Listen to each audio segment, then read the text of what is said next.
প্রতিমণ্ডলী আমেরিকার ব্যবসা বাণিজ্যের বিভিন্ন দিক আপনাদের সামনে আমি তুলে ধরি।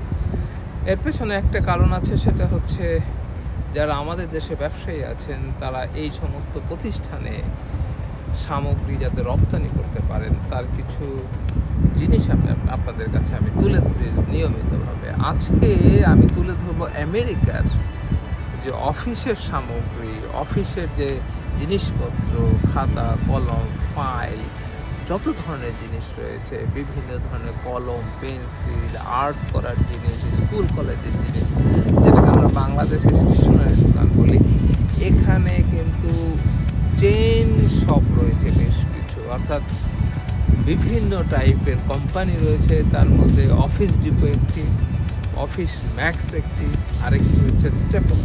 আমার পিছনে দেখতে পাচ্ছেন স্টেপলস।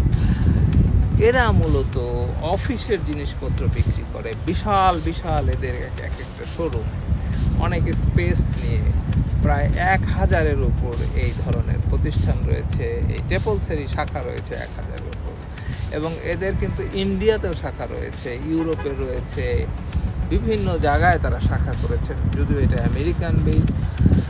1986 সালের মে মাসের 1 তারিখে তারা এই ব্যবসাটি শুরু করেন। আজকে তারা অনেক বড় প্রতিষ্ঠান, কিন্তু আমেরিকার অন্য অন্য প্রতিষ্ঠানের মতন এই প্রতিষ্ঠানও কিছুটা হুমকিতে রয়েছে অনলাইন বিজনেসের কারণে। এই কারণে এরা কিন্তু অনলাইন ব্যবসাও শুরু করেছে। এবং স্টেপলস সম্পর্কে আমি একটা মজার কথা দিই যে এরা একটা নতুন বিজনেস আইডিয়া ইন্ট্রোডিউস করেছিল, এবং সেটার জন্য এরা ব্যাপক প্রচারণা চালিয়েছে। সেটা হলো B2B, অর্থাৎ বিজনেস টু বিজনেস।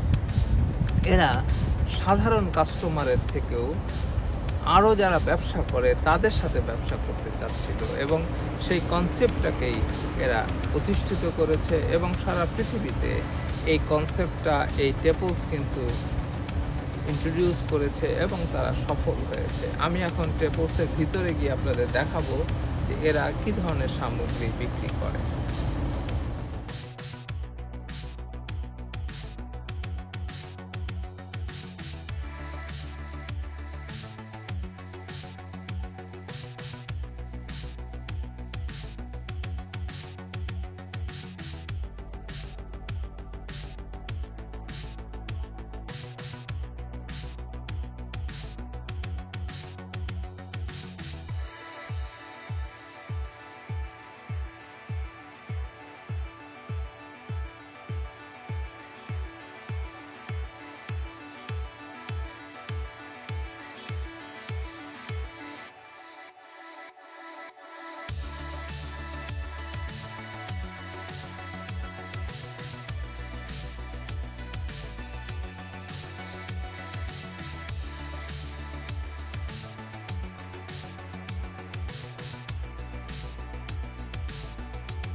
আমেরিকাতে এই সমস্ত অফিসের সামগ্রী নিয়ে যারা ব্যবসা করেন তারা কিন্তু হিউজ ব্যবসা করছেন।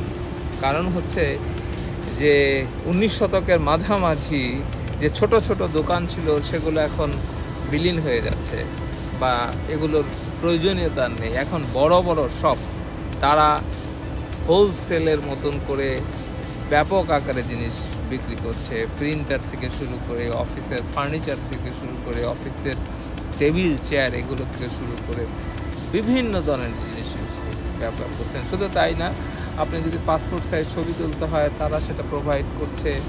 আপনার যদি কোনো কিছু প্রিন্ট দিতে হয় সেটা প্রোভাইড করছে। আপনার যদি কম্পিউটারে কিছু কাজ করতে হয় সেখানে একটা কর্নার রয়েছে, সেখানে বসে আপনি কাজ করতে পারতেছেন। এই যে মানুষের অফিস রিলেটেড কাজ তারা যেগুলো করা দরকার সেগুলো তারা কিন্তু একটা কর্নারে করার ব্যবস্থা রেখেছে। ধরেন আপনার একটা জরুরি ডকুমেন্ট তৈরি করতে হবে এবং সেটার প্রিন্ট দিতে হবে, সেই ব্যবস্থাও তারা রেখেছে। একটা প্যাকেজের মতন, অর্থাৎ অফিস রিলেটেড যা যা লাগে তারা কিন্তু একটা জায়গার থেকে সরবরাহ করছে। আমেরিকাতে বাড়ি ঘর নির্মাণের জন্য হোম ডিপো রয়েছে, এই অফিসের জন্য স্ট্যাপলস রয়েছে, এরকম কিন্তু আলাদা আলাদা ফার্নিচারের জন্য বেশ কিছু এরকম চেইন শপ রয়েছে। আমেরিকার এই জিনিসটা আমার কাছে খুব ভালো লাগে, সেটি হচ্ছে আপনি যে রিলেটেড জিনিস কিনতে চান, আপনি বাড়িঘর করতে চান, ওই রিলেটেড যা যা লাগে সে গার্ডেনিং থেকে শুরু করে সব কিছুই প্রোভাইড করে হোম ডিপো। এবং অফিস রিলেটেড যা কিছু লাগে সেটা প্রোভাইড করছে বেশ কিছু প্রতিষ্ঠান। তার মধ্যে স্টেপলস একটি, আরেকটা রয়েছে অফিস ম্যাক্স এবং অফিস ডিপো। এগুলো কিন্তু প্রোভাইড করছে এই অফিস রিলেটেড সামগ্রীগুলো। আপনাদেরকে অনেক ধন্যবাদ। আগামীতে আরও একটা ব্যবসা বাণিজ্যের বিষয় নিয়ে আপনাদের সাথে কথা বলব।